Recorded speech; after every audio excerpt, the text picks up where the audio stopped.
E para falar sobre essas desculpas que prejudicam a nossa vida, eu convidei hoje aqui para o Viver Bem a psicóloga Lissa Dantas. Bom dia, doutora Lissa. Bom dia, Seja bem-vinda Juliana. aqui ao Viver Bem. Vamos começar, né?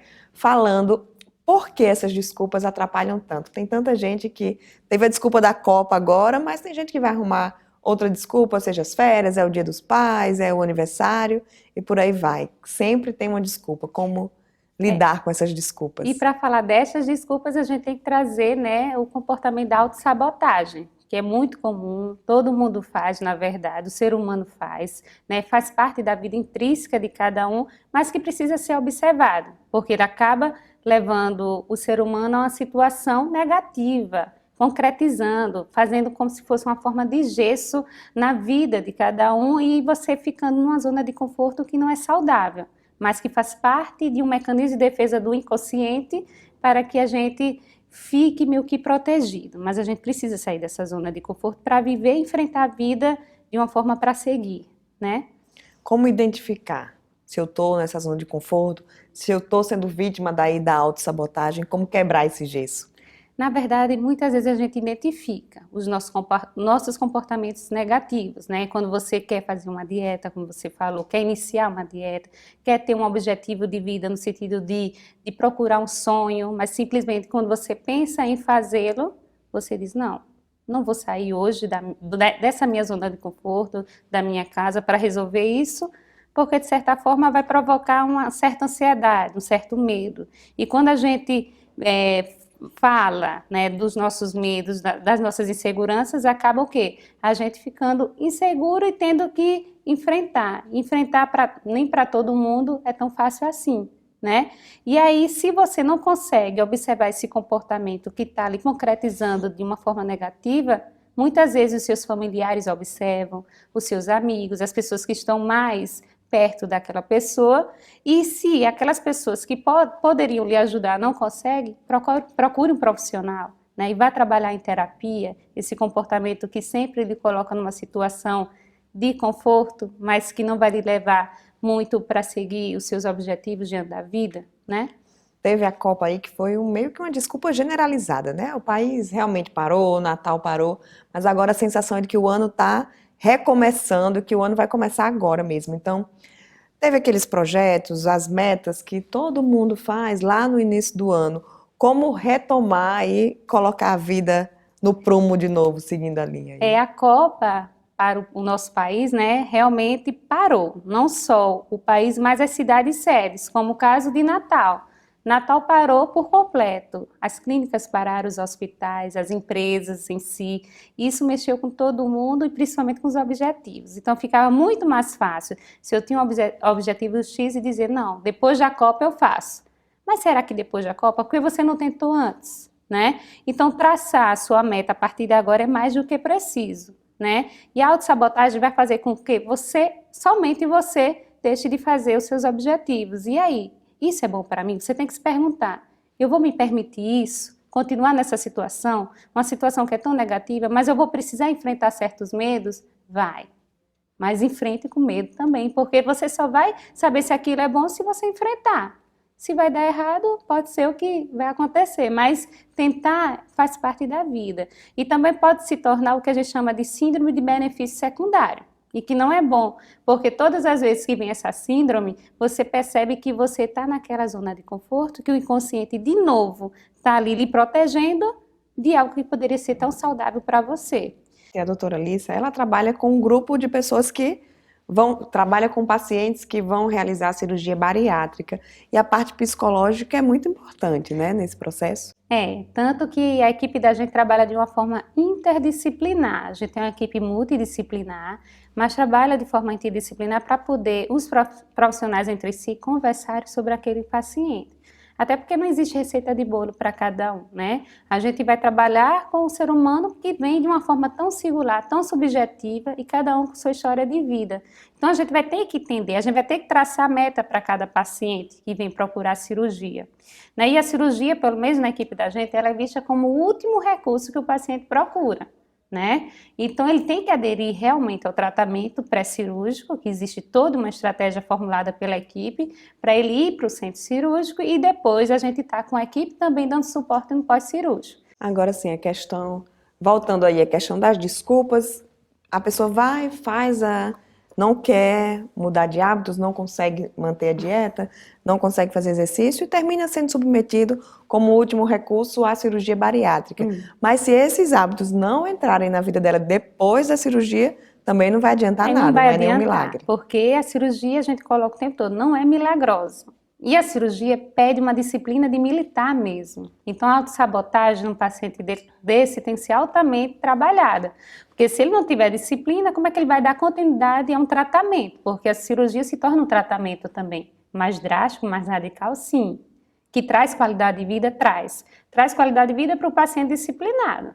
E a gente vai precisar que o paciente tenha dieta, que o paciente saiba mastigar. Até a mastigação, ela entra numa situação de que ele observe que ele precisa ter tempo para ele, né? A gente observa hoje no mundo do fast food, no mundo do corre-corre que a gente tem hoje, as pessoas não mastigam, as pessoas engolem. E no que as pessoas engolem, as pessoas não têm a saciedade que é necessária, porque a gente tem embaixo da nossa língua as papilas gustativas. E embaixo da língua, essas papilas gustativas, elas absorvem os nutrientes, os sais, os minerais, tudo, e fazem com que mande comando para o cérebro para a saciedade. E se você só engole, como é que você vai ter saciedade? Então, o paciente vai procurar a cirurgia, ele tem que sair dessa zona de conforto, porque ele vai ter que ter tempo para se alimentar, de 3 em 3 horas, né? Ah, e se eu não me alimentar de 3 em 3 horas, eu vou ter no mínimo uma hipoglicemia. Vai passar mal porque vai ter falta de açúcar no sangue. E entre outros déficits de outras vitaminas. Ele vai ter que ter disciplina para tomar um suplemento alimentar. Por isso que a equipe é tão grande para a cirurgia bariátrica, porque é uma responsabilidade muito grande que a gente tem com o paciente. Mas na hora que a gente percebe um paciente que tem uma equipe formada, toda com responsabilidade, essa postura de enfrentamento dele, que estava numa zona de conforto, ele sai. É como se fosse uma borboleta que fosse realmente desabrochar. E a gente vê, a gente fica feliz. A equipe toda fica feliz porque aquele paciente que vivia numa zona de conforto, que não era fácil para ele, até porque, como eu disse, a obesidade são vários fatores. Muitas vezes a questão genética é muito forte também, metabólica, entre outras, né? E o paciente já fez inúmeros tipos de dietas e não conseguiu, né? E o que acontece? No momento que ele dá esse primeiro salto, esse salto não serve só para a questão da obesidade, ele começa a enfrentar outras situações de vida.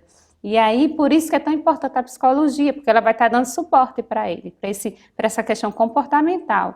E a gente observa aqueles pacientes que eram até retraídos, que não corriam atrás dos seus objetivos, pós-cirurgia bariátrica, aí as pessoas, nossa, como fulano mudou, o que é que ele está procurando, está tão diferente, essa ânsia de viver, por quê? Porque ele vivia enclausurado no próprio peso, na própria vida, na própria situação que era advinda de vários fatores, né? Então, na hora que ele procura isso, ele começa a desabrochar de uma forma saudável. E que a gente não deve fazer isso só na questão da cirurgia, mas em outras questões da vida da gente, questões profissionais, questões emocionais, afetivas, financeiras, etc.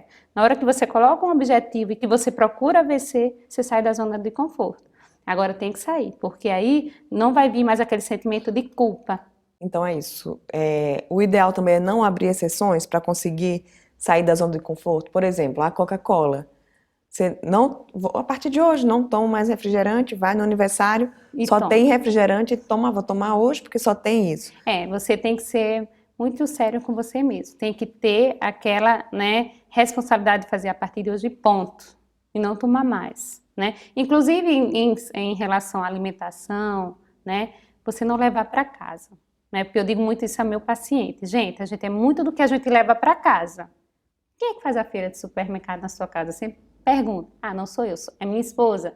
Ou então, é a secretária da minha casa, pois traz todo mundo aqui para o consultório. E ali a gente vai observar os comportamentos. E eu digo, olha, o refrigerante, ele não está na prateleira do supermercado, de onde for, deixe lá. Traga algo saudável, traga a fruta, traga a polpa, traga a água mesmo, a própria água, que é muito importante. E não compre, porque se tiver em casa você vai tomar. E realmente, no momento de estresse, no momento de ansiedade, de raiva, do que for, a gente procura o alimento para aliviar, porque isso vem desde os primórdios, vem desde o momento da nossa infância, onde tinha a mamada, onde tinha a questão da mamadeira que aliviava. A mãe sempre dava comida para tranquilizar a criança. Então, o nosso alimento, seja ele qual for, ele também contém açúcar. E açúcar provoca o quê? Dopamina, que provoca prazer.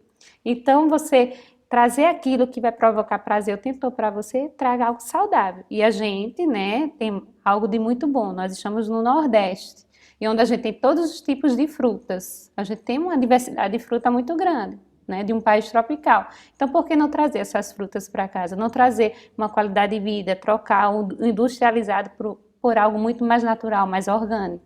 Então, vai depender do comportamento de cada um. Vai depender se eu vou querer viver mais, viver bem e bem mais, no sentido de longevidade. A gente é muito do que a gente se alimenta, né? Do que a gente come. Então, atividade física, alimentação, entre outros comportamentos, todos estão englobados na nossa qualidade de vida. E a autossabotagem, ela tem que ser percebida e colocada como secundário, não como prioridade. Prioridade é a vida da gente. É a nossa vida de uma forma realmente assim, saudável, né? Doutora Alice, infelizmente nosso tempo é curto, mas vamos só resumir para quem está em casa. O ano, digamos, que vai recomeçar segunda-feira, a Copa termina, hoje tem o último jogo do Brasil, amanhã tem a final, e na segunda, né, vamos começar aí sem desculpa de Copa, então eu queria que você desse umas dicas para quem está em casa. Não conseguiu ainda colocar a dieta, o exercício, ou quer mudar de trabalho, começar um curso, segunda-feira, então.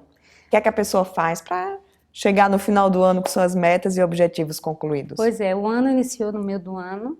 Isso é um pouco grave, né? Porque corre muito rápido. Então, a primeira dica, se priorize. Na hora que você se prioriza, na hora que você deve frustrar algumas pessoas com esse comportamento, mas é melhor frustrar os outros do que você mesmo. Corra atrás dos seus sonhos, dos seus objetivos. Tente identificá-los e identificar também os comportamentos que não são saudáveis, que são os comportamentos que fazem a autossabotagem e realmente livre-se deles. Corra atrás desses objetivos, porque se você não fizer isso, você não vai viver, né? Então, o principal é você se priorizar e observar o que é negativo em você. O que for negativo, deixe para trás, porque não existe receita de bolo. Você é único, você é singular. E tenho certeza que sua vida é muito mais importante do que tudo, né? Assim, porque na hora que você se prioriza, você dá ênfase ao amor próprio. Na hora que você está bem, você vai poder cuidar das outras pessoas. Então, cuidar de você é a primeira opção. E depois cuidar do que é secundário e dar ênfase aos seus objetivos e às suas metas. Olha aí, então, Né? dicas dadas e feliz ano novo aí para você que está assistindo o Viver Bem. Muito obrigada, Obrigada doutora a Lísia, por você. ter aceito o nosso convite. Obrigada.